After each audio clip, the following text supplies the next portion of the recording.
Alright, what up guys? This is my E90 drift car. I'm going to be going over a build breakdown on it. And so first of all, got the Wizfab narrow angle kit with BC Racing BR coilovers. I believe they're 14K and like 10K in the rear. But off in the front here we have 7.5 inch intercooler, 30 row oil cooler setup with a 7.5 inch fan to help oil temps. This temperature in the oil usually hits around like 240, 245 after like 5 or 6 laps. Turn on the fan, drops right back to 210, no issues. Inside here, we got full bucket seat, comp spec D&D 4-point harness, simple just eBay bucket seat, and on the inside here we got the pullback hydro setup line with my Bevinsee short shifter kit, ECS tuning lightweight flywheel, XCD's stage 3 clutch that I got off of eBay. It does have a eBay roll bar. I believe it was like a 49 inch or 50 inch. You can just kind of look around on like B&W E46 roll bars. They're pretty much the same size as the E90. On the engine bay wise, pretty simple setup. Nothing too crazy. This is the N54.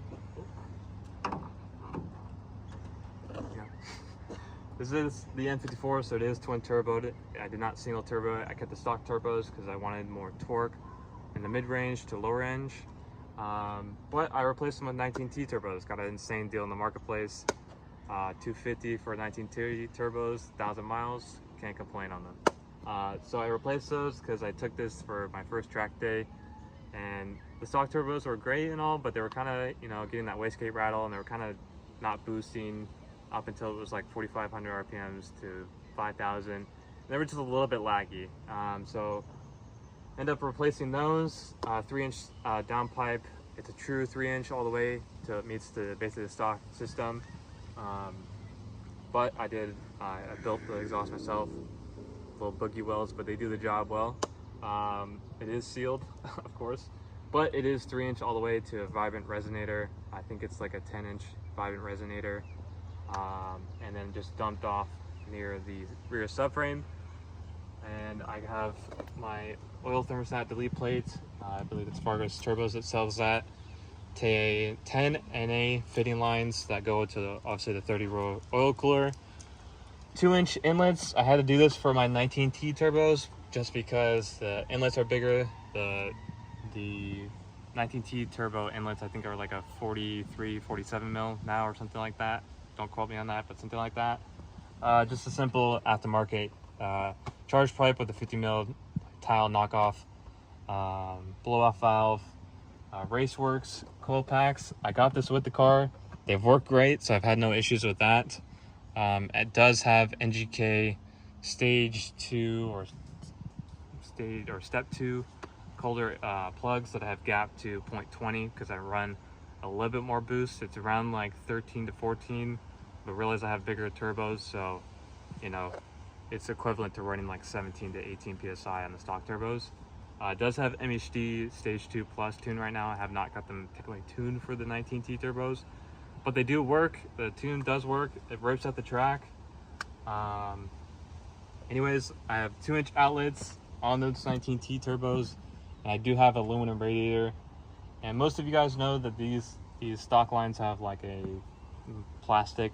Basically what I did was I took a E46 like AC line and cut it. So on the inside here, this piece that connects to the coolant pipe on this side is aluminum. Just a little tip to just kind of use the stock stuff.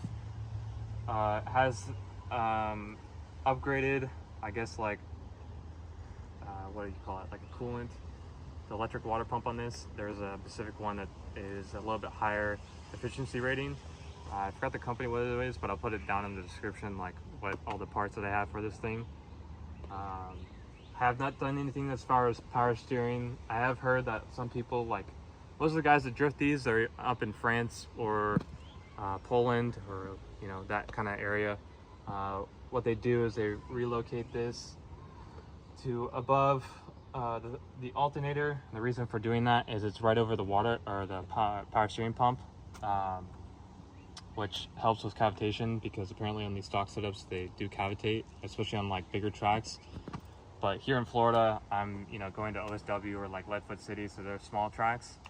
I'm sure once I advance and get better, because like it's kind of my first year drifting, once I get to the bigger tracks like mid pond, where it's a little bit, it's still a closed track, but there's longer sweeps and stuff like that, or the bigger tracks in like Georgia and stuff like that, I'll definitely have to figure it out. But it just runs the stock power steering cooler, which is right behind the 7.5-inch intercooler. It works, don't have any overheating issues. I can run like 5 or 6 laps at like Leadfoot and OSW. I have no issues with the oversteering or overheating. So yeah, that's pretty much it. I have basically stock coolant reservoir. I should probably upgrade it to like aluminum one, but I just buy them brand new and just replace them because they don't really go bad very much. And then all the coolant lines have been replaced. Obviously, if you guys know the N54 motors, this outlet pipe here, everybody does that aluminum outlet fitting instead of the plastic one, so I have that already done. I did do the guard for the crank pulley. I know these N54s will shred the belt if they don't, and then they'll lock up your crank, so I did already do that. That was one of the safety things I already did for this. And then I just run 5W50 liquid moly gen oil. I highly recommend that. I've always used it in all my cars. They're pretty good. And so yeah, that's basically the setup for the engine bay. In the back, we basically have, I'll show a little clip in here. Basically, it's just full adjustable arms, Maxspeeding toe and camber arms, Bevinsee rear trailing arm. I do not have a full adjustable trailing arm, and the reason for that is because I don't want to adjust like anti-squat. Just because I'm new to drifting, I kind of wanted to keep it the stock setup, but I also wanted to bring it in a little bit more so I have more anti-squat, help it squat a little bit more, because the stock setup on this kind of like, it just didn't really feel great. It didn't feel like it was squatting the rear as much as I want. I wanted a little bit more jacking in the rear, so the car feels like it's, when I get on throttle and corner, it kind of can pull through that. So I have the Bevinsee real trailing arm bushings, which are a monoball instead of the stock bushings. I have obviously BC Racing coilovers, the BR types, and the upper rear trailing arm. There's 2 trailing arms. There's the lower and then the upper. I have that one as a full adjustable. That helps more with like toe and camber position, so I kind of just left it stock and brought it in a little bit more, so I have a little bit more toe. I probably run like, I think a 1/16 of toe right now, and my camber is like 0.3, 0.2 in the rear, so I should have like no issues with that. Very solid. I run either Kindas or I really like Tire Streets. Cellular 351s is kind of like my tire for this car. Run a 255 35/18, really reliable tire, great on side bite. Ford is pretty good, not as good as the 651 Sport, but yeah, that's what I run in the rear. Obviously I have the inline hydro, so it just goes to stock brake caliper in the rear, and yeah, it's pretty simple. It's obviously not the greatest looking car as far as the roof goes. I need to get that done, but I saw the rear skin, so I wanted to do that. And yeah, so I forgot to mention this. I got this car for 500 bucks. The original owner thought I was blown up. That actually was oil filter housing, which is very common on this. So I basically replaced all the coolant lines because they had oil in them. I replaced the water pump, thermostat as well. Then basically started after that, no issues with it, and it's been reliable since. I've had literally no issues. I drive this car to the track because I don't have a truck or trailer, so I literally drive it there. It's reliable. I've done it, I've taken it to like 302 events so far, and it's just super reliable. So I can't say enough that the N54 gets a lot of hate for unreliability and all this stuff. So when you do the maintenance on them, they're pretty reliable, and it's been reliable since. But my goal, as far as with this car, I kind of want to see if I could take it to a pro level. I don't think anybody here, and I could be wrong, in America has really taken this car. I've seen a lot of people in France and Europe do it, but I want to basically see that. And Me personally, I want to get to a pro level. I would really like to do that. So anybody wants to help out with that, more than welcome to. Just follow my social medias, of course, and then obviously subscribe to my YouTube. Obviously going to post content, of course, you know, informational videos, I guess, on basically what to do with the E90 chassis. Eventually my goal of this car to do full roll cage. I want to do full like fiberglass, you know, fenders, cut the rear quarter off, make it a clamshell, then do a whole fiberglass rear body, do a whole tubular front end because it's currently the plastic like crash bar setup. And you know, that's obviously going to crack if I get into pro levels and stuff like that. So kind of my goal with it, I want to leave it the twin turbo setup.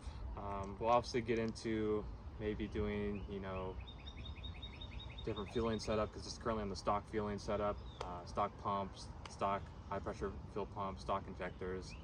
You obviously can do like the port injection and all that, but we'll get down that road at some point. But yeah, that's kind of my goal. I want to get to a pro level. Want to just, you know, get really good at driving. Want to go to as many private days because I feel like that's way better than public days, just in my opinion.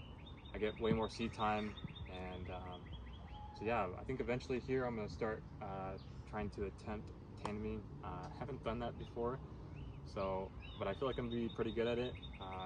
Just need to get more comfortable with the car and just dial in like little things as far as suspension. The only thing I have complaints on this chassis so far is probably just literally not being able to run a sway bar in the front. That is like the big thing on this. But I did see that Wizfab came out with their new sway bar setup, so I'll have to pick that up and give that a try. I think that'll really change this car a lot because currently it has no front sway bar, and you know, the steering wheel is just kind of twitchy. So yeah, it's kind of my goal with this car, and yeah, so I'll see you guys in the next video.